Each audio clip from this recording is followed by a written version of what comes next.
बेटा इस बार जो मिड टर्म का पेपर होगा ना, वो सेम उसी पैटर्न पे होगा जो पिछली बार हुआ था। तो इस प्रश्न पत्र को हम अगर अच्छे से तैयार कर दें तो बहुत सारे क्वेश्चंस और पैटर्न हमें पता लग जाएंगे जो अब होने वाला है उस एग्ज़ाम के लिए। तो चलिए वीडियो को शुरू करते हैं। मैं इंग्लिश मीडियम और हिंदी मीडियम दोनों में इसे सॉल्व कराऊंगा। ध्यान से देखिएगा पूरे सवालों को, इसमें से बहुत सारे क्वेश्चंस आपके रिपीट भी हो सकते हैं सेम पैटर्न पे। टाइम दिया जाता है आपको 2.5 घंटे 60 नंबर के पेपर को करने के लिए। यहाँ पर आपको कुछ निर्देश दिए गए हैं जो हिंदी और इंग्लिश दोनों में मुझे बताने हैं। प्रश्न पत्र में 15 सवाल होंगे। पहले सवाल में 12 पार्ट्स होंगे जो कि सेक्शन ए का होगा। सेक्शन बी में ऐसे ही 2 से 11 तक के सवाल होंगे जो 2 नंबर और 3 नंबर के होंगे। सेक्शन सी में 12 से 15 के सवाल होंगे जो कि 6-6 मार्क्स के होंगे। मुख्य बात यह है इस पेपर की कि आपको कैसे टाइप के क्वेश्चंस मिलेंगे। सबसे पहले आपको मिलेंगे ट्रू फॉल्स वाले क्वेश्चंस। ट्रू फॉल्स के बाद आपको मिलेंगे मैचिंग के बाद आपको मिलेंगे एमसीक्यू बेस्ड क्वेश्चंस। एमसीक्यू के बाद आपको मिलेंगे फिलअप्स, और जो आप इनसे आगे निकल गए तो आपको मिलेंगे 2 लाइन के आंसर्स लिखने वाले या 3 लाइंस के आंसर लिखने वाले सवाल। तो ये है आपके टाइप जो इस प्रश्न पत्र में आपको ध्यान में रखनी है। तो चलिए अब वीडियो को शुरू करते हैं, क्वेश्चंस को हल करते हैं। तो ये शुरू हो रहा है आपका सेक्शन ए। पहला सवाल है write the full form of LPG. भाई एलपीजी का पूरा नाम क्या है, इसे फुल फॉर्म में कैसे लिखें। तो मैंने यहाँ लिखा है आपके लिए आंसर। एलपीजी को हम कहते हैं liquefied petroleum gas in liquid form. तो यहाँ पर इंग्लिश और हिंदी में आप इसे उतार सकते हैं। कितने डेसिबल से ऊपर की आवाज हमें पेनफुल कष्टदायी महसूस होती है, शोरगुल महसूस होती है। तो आंसर है 80 dB। 80 dB से ऊपर की आवाज हमें पेनफुल महसूस होती है। पोलियो ड्रॉप का एक टीका है। भाई पोलियो ड्रॉप का एक टीका है, बताइए आंसर बताइए। पोलियो ड्रॉप का एक टीका लगता है 2 बूंद जिंदगी की। तो इसका आंसर सही है। इसके बाद कहा गया है sound can not travel through would और मेटल। भाई आवाज जो है वो लकड़ी से या फिर धातु से एक स्थान से दूसरे स्थान पे नहीं जा सकती। ये स्टेटमेंट गलत है। आवाज इन दोनों से निकल सकती है। ठीक है, आपको लगता है ऐसा, बट एक्सपेरिमेंट के थ्रू ये प्रूव्ड है कि आवाज दोनों से जा सकती है। अगला है डिफाइन कार्बनाइजेशन। कार्बनीकरण को परिभाषित कीजिए। तो मैंने आपके लिए यहाँ लिख रखा है आंसर कार्बनाइजेशन का, यहाँ पर कंप्लीट आंसर इंग्लिश और हिंदी मीडियम दोनों में। अब बात करते हैं curd contains a virus named lactobacillus. भाई दही में एक वायरस होता है जिसका नाम है लैक्टोबैसिलस। तो ये बताइए आप, ये असत्य है, गलत है, क्योंकि लैक्टोबैसिलस वायरस नहीं है, ये बैक्टीरिया है। मैं आपको बता रहा हूं कि ये क्वेश्चन तो जरूर आएगा आपके इस एग्जाम में। आप कमेंट करें ना करें, जब एग्जाम देकर आएंगे तो आप जरूर कमेंट करके बताएंगे कि ये सवाल जरूर आया था हमारे पेपर में। इसके बाद है right any 2 examples of inexhaustible natural resources. कुछ ऐसे प्राकृतिक संसाधन के नाम बताइए जो कभी खत्म नहीं होंगे। तो हमारे पास सनलाइट और एयर एक ऐसी चीज है जो कभी भी खत्म नहीं होगी। तो ये हमारे रिसोर्सेज के नाम हो गए। बात करेगी ये डेस इज अ प्रोटोजोआ। एक प्रोटोजोआ को नाम लिखकर यहाँ पे भरना है हमें। तो मैंने यहाँ 2 नाम लिखे हैं, अमीबा या पैरामीशियम। आप इनमें से कोई भी लिख लीजिए। पूछा गया है right any 2 properties of sound. ध्वनि के 2 गुण लिखिए। ध्वनि के 2 गुण हैं एम्पलीट्यूड और फ्रीक्वेंसी। ये पहला गुण है, ये दूसरा गुण है, जिसे हम आयाम और आवृत्ति भी कहते हैं। Coke is impure form of carbon. Coke carbon का अशुद्ध रूप है। ये स्टेटमेंट है हमारी गलत, क्योंकि कोक जो है वो प्योरेस्ट फॉर्म होता है जो स्टील इंडस्ट्री में यूज किया जाता है। The loudness of sound depends on it's. ध्वनि की प्रबलता किसके ऊपर निर्भर करती है? वह निर्भर करती है उसके एम्पलीट्यूड पे। ठीक है, हमने 2 गुण बताए थे आपको, एम्पलीट्यूड और फ्रीक्वेंसी। फ्रीक्वेंसी से तीखापन बनता है, जबकि एम्पलीट्यूड से उसकी प्रबलता बढ़ती है। The pasteurisation of milk is heated to about. भाई पास्चरित करने के लिए कितने डिग्री पे उसे हीट किया जाता है और फिर कितने समय के लिए? तो हम उसे हीट करते हैं 70 डिग्री पे। कितने समय के लिए? 15 से 30 सेकंड के लिए। तो 70 डिग्री पे 15 से 30 सेकंड के लिए। तो ये आंसर हमारा सही हो जाएगा। अब बात करते हैं सेक्शन बी की। सेक्शन बी में पहला ही सवाल है, what would be the frequency of an object if it's oscillate 20 times in 1 second. भाई उसकी आवृत्ति क्या होगी जब वह 20 बार ऑसिलेट करता है यानी दोलन करता है 1 सेकंड में। तो 20 बार दोलन करता है 1 सेकंड में, भाई 1 सेकंड में जितनी बार दोलन करता है वही उसकी फ्रीक्वेंसी होती है। तो इसका आंसर हो जाएगा 20 हर्ट्स।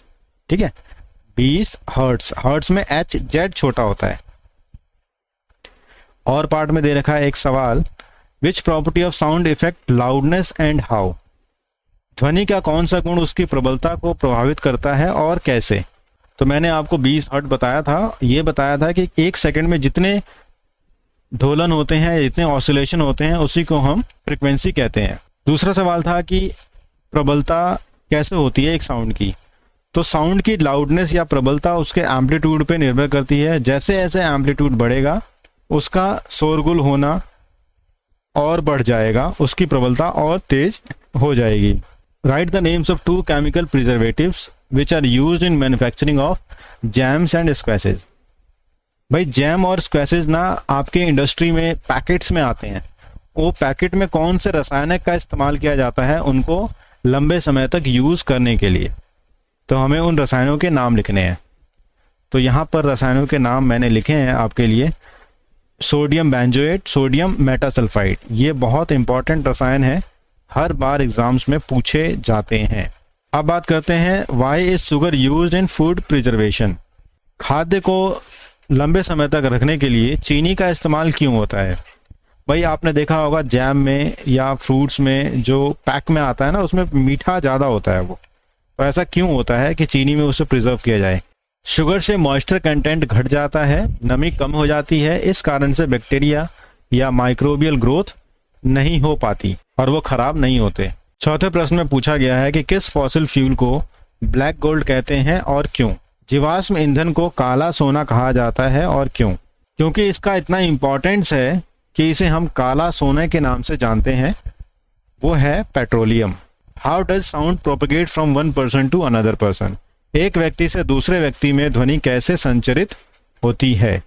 भाई साउंड को जाने के लिए एक मीडियम की जरूरत होती है, वह सॉलिड, लिक्विड या गैस कुछ भी हो सकता है। तो हमें लिखना है ये डेफिनेशन। यहाँ क्या कहना, how is coil gas produced, right one of its use. कोयला गैस कैसे बनता है, इसका एक इस्तेमाल लिखिए। कि कोल गैस का निर्माण होता है कोल की प्रोसेसिंग से और इसका एक यूज है ईंधन के रूप में इंडस्ट्रीज के अंदर। 7वें का पहला पार्ट है, antibiotics are mixed with feed of livestock and poultry. Why. भाई पशु के कुक्कुट आहार में यानी उसको जो खाना खिलाया जाता है उसमें एंटीबायोटिक यानी प्रतिजैविक मिलाए जाते हैं, क्यों। हम ये चाहते हैं कि उसको कोई माइक्रोबियल इन्फेक्शन ना हो, इस कारण से हम एंटीबायोटिक्स मिलाते हैं। पूछा गया है एंटीबायोटिक्स के नाम लिखिए, प्रतिजैविक के नाम लिखिए। प्रतिजैविक के नाम ये 3-4 लिखे हैं आपकी बुक में, इनमें से कोई एक आप लिख सकते हैं। स्ट्रेप्टोमाइसिन नहीं लिखा है, स्ट्रेप्टोमाइसिन भी एक तरह से एंटीबायोटिक है। पूछा गया है write the name of carrier of dengue virus. Dengue virus के वाहक का नाम लिखिए। डेंगू बीमारी के जो वाहक हैं या कैरियर है वो फीमेल एडीज मॉस्किटो है, मादा एडीज मॉस्किटो। कई बच्चे मॉस्किटो लिखते हैं, वो आंसर गलत है। एडीज लिखते हैं, वो भी गलत है। पूरा लिखना है फीमेल एडीज मॉस्किटो। अब बात करते हैं write any 2 ways to control spread of dengue. Dengue नियंत्रण के कोई 2 उपाय बताइए। डेंगू नियंत्रण के 2 उपाय हैं कि हमें पानी नहीं जमा होने देना है आसपास और अपने वातावरण को सूखा रखना है ताकि मच्छर पैदा ना हो। इसके और पार्ट में एक सवाल है, डेंगू इज कम्युनिकेबल और नॉन कम्युनिकेबल डिजीज। डेंगू एक संचरणीय और असंचरणीय रोग है, बताइए। भाई डेंगू एक असंचरणीय रोग है, नॉन कम्युनिकेबल डिजीज है, क्योंकि ये एक व्यक्ति से दूसरे व्यक्ति में अपने आप से तो नहीं फैलता। इसको एक वाहक की जरूरत होती है, फीमेल एडीज मॉस्किटो, जिसके कारण से ऐसा होता है। तो असंचरणीय है। उसके बाद संचरणीय रोग किसे कहते हैं, कोई 2 उदाहरण दीजिए। कम्युनिकेबल डिजीज के 2 उदाहरण लिखने हैं। ये है नॉन कम्युनिकेबल हमारा डेंगू, और वह बीमारी जो एक व्यक्ति से, एक पीड़ित व्यक्ति से स्वस्थ व्यक्ति में हो जाती है, उसको हम कहते हैं कम्युनिकेबल और संचरणीय रोग, संक्रमित रोग। इसके एग्जाम्पल है कोल्ड होना, आई फ्लू होना, ये बहुत आम बात होती है बारिश के दिनों में। अब बात करते हैं प्रश्न संख्या 9 की। What is petroleum refining? Write the name of any two petroleum constituents and their use. Petroleum परिष्करण किसे कहते हैं?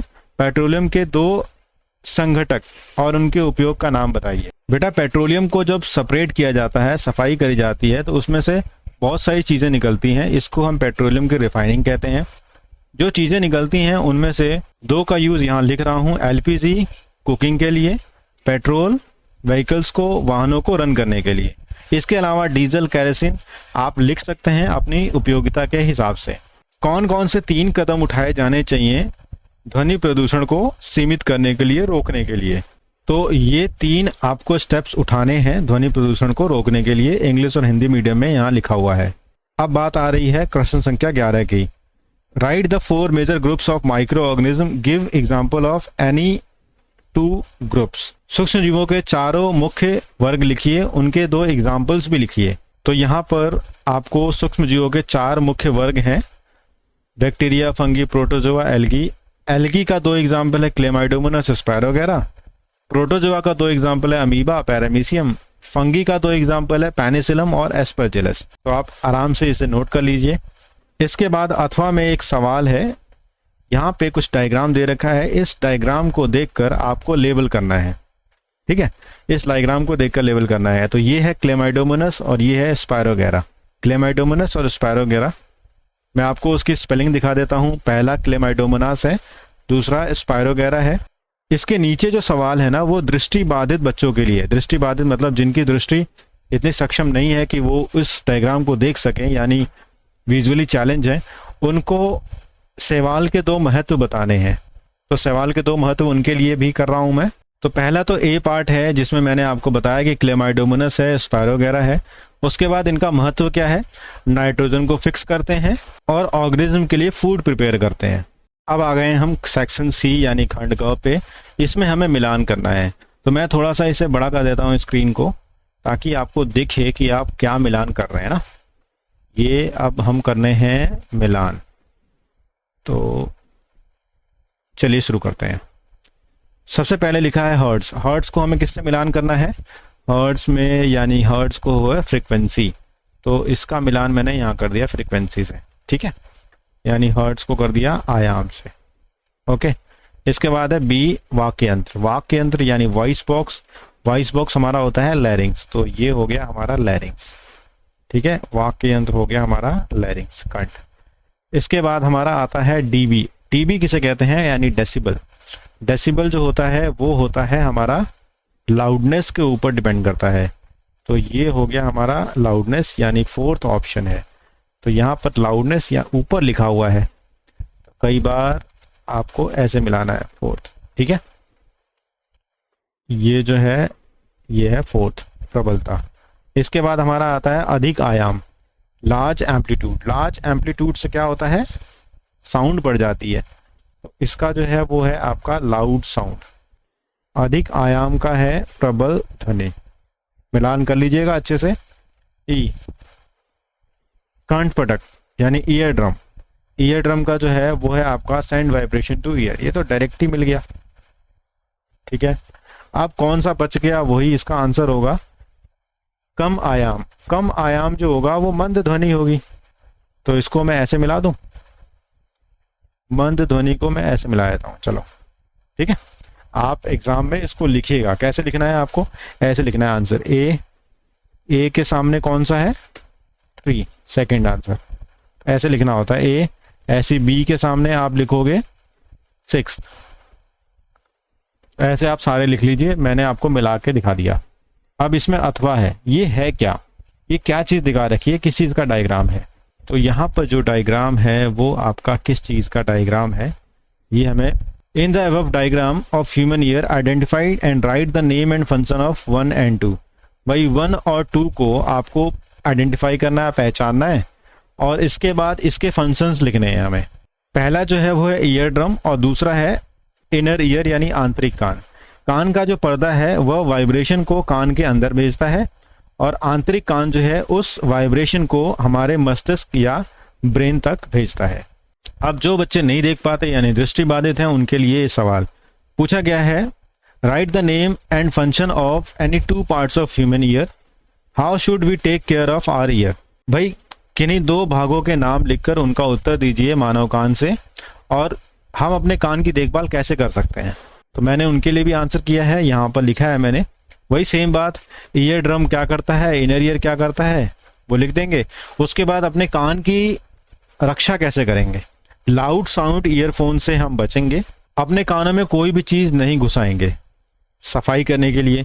दूसरी बात, डॉक्टर से ही क्लियर करवाएंगे और रेगुलर चेकअप करवाएंगे अपने कानों का। तो ये उनका आंसर हो गया 13वें सवाल पे। 13वें सवाल में आपको क्या करना है, ये छोटा सा पैराग्राफ पढ़ना है। इस पैराग्राफ से सवाल नहीं होते हैं, बट ये पैराग्राफ आपको एक कॉन्सेप्ट देता है कि आपको करना क्या है।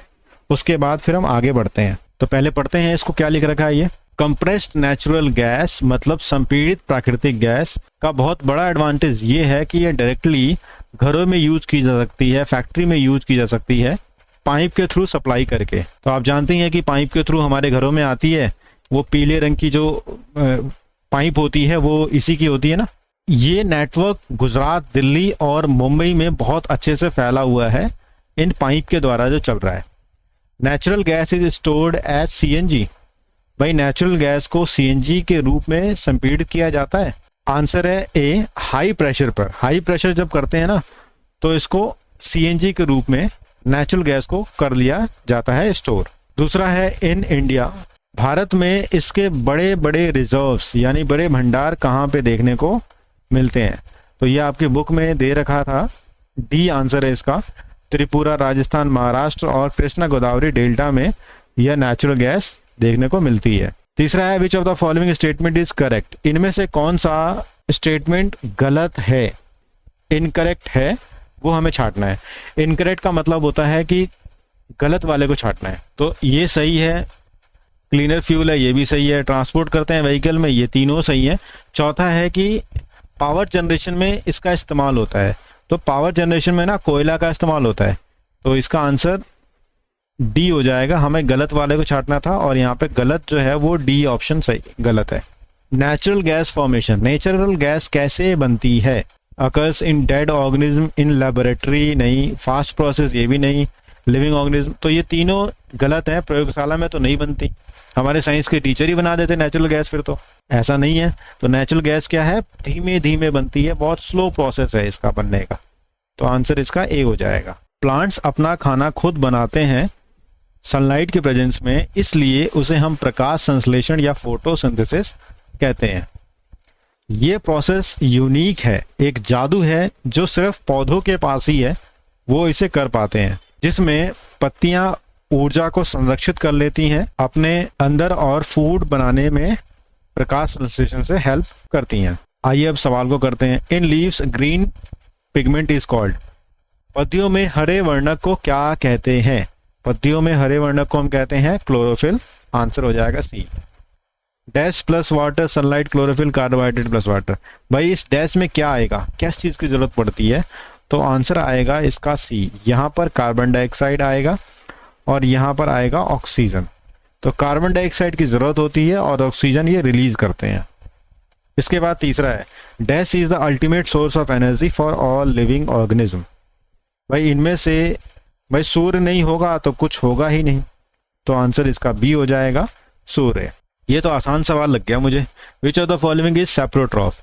इनमें से कौन सा मृत जीवी है ये हमें बताना है जो सड़ी गली चीजों को खाता है। तो जो सड़ी गली चीजों को खाता है वो इसमें से है कसकूटा, तो ऊपर रहता है, सड़ी गली चीजों को नहीं खाता, ये है फंगस। भाई ब्रेड जो है ना वो बाहर आप रख दो इस मौसम में, बारिश के मौसम में, इसको फंगस आके खाने लग जाएगा, इसमें से एक गंदी सी स्मेल आने लग जाएगी। तो इसका आंसर सी हो जाएगा।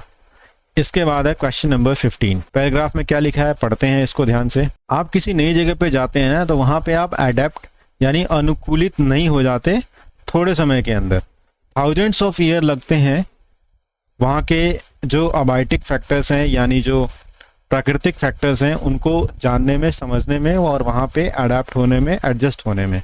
इस लंबे समय के अंदर कई सारे जीव खत्म हो जाते हैं जो अडेप्ट नहीं होते और कई सारे जीव चलते रहते हैं क्योंकि उन्होंने अडेप्ट कर लिया है। डिफरेंट डिफरेंट तरीके से यह जीव अपने आप को एडेप्ट करते हैं उस पर्टिकुलर एनवायरनमेंट के हिसाब से, उस पर्यावरण के हिसाब से। अब यहाँ पे इनको सवालों के जवाब देने हैं। Dash is a abiotic factor, इनमें से कौन सा अबायोटिक फैक्टर है जो प्राकृतिक रूप से है? भाई वाटर, एयर और टेम्परेचर तीनों ही अबायोटिक फैक्टर हैं। आंसर सी हो जाएगा। Thick skin is found in, भाई मोटी चमड़ी यानी मोटी त्वचा कहाँ पाई जाती है, किसके ऊपर पाई जाती है? तो जो ठंडे रीजन में रहते हैं ना, उनके ऊपर मोटी त्वचा पाई जाती है, उन एनिमल्स के ऊपर, ताकि ठंडी से बच सकें। तो ये एक तरह से क्या है? एडेप्टेशन है। स्ट्रीमलाइन बॉडी हेल्प्स इन, भाई कोनिकल या धारा रेखीय गति होती है। आप देखा होगा ना मछली को, मछली कुछ इस प्रकार की होती है, बीच में आगे कोनिकल होती है और यहाँ पे उसके फैंस होते हैं, बिल्कुल हवाई जहाज के आकार को हम स्ट्रीमलाइन बॉडी कहते हैं। तो ये ऐसा क्यों होता है? ताकि वह अच्छे से स्विम कर सके। तो आंसर इसका ए हो जाएगा। अब ये आखिरी सवाल है, और में सजीवों के लक्षण नहीं है, इनमें से कौन सा लिविंग बींग्स का लक्षण नहीं है? आप बताओ, ये सारे ही लक्षण लिविंग बींग से लग रहे हैं, बट कुछ ऐसे जीव है ना जो मूवमेंट नहीं करते, जैसे पेड़ पौधे। तो ये ऑप्शन आपका सही हो जाएगा। Not a characteristics of living beings only, only word के कारण से ये आपका आ गया कि सभी जीव ना मूव नहीं करते, लेकिन फिर भी वो जीव हैं। तो इसका आंसर डी हो जाएगा। सो जल्दी से आप चैनल को सब्सक्राइब करिए, मैं और भी अच्छी अच्छी चीज़ें आपके लिए लेकर आने वाला हूँ आपके एग्जाम पॉइंट ऑफ व्यू से। दोस्तों में शेयर जरूर करें। इस प्रश्न पेपर को मैंने इंग्लिश और हिंदी दोनों में सॉल्व किया है। वीडियो को आखिर तक देखने के लिए आपका धन्यवाद।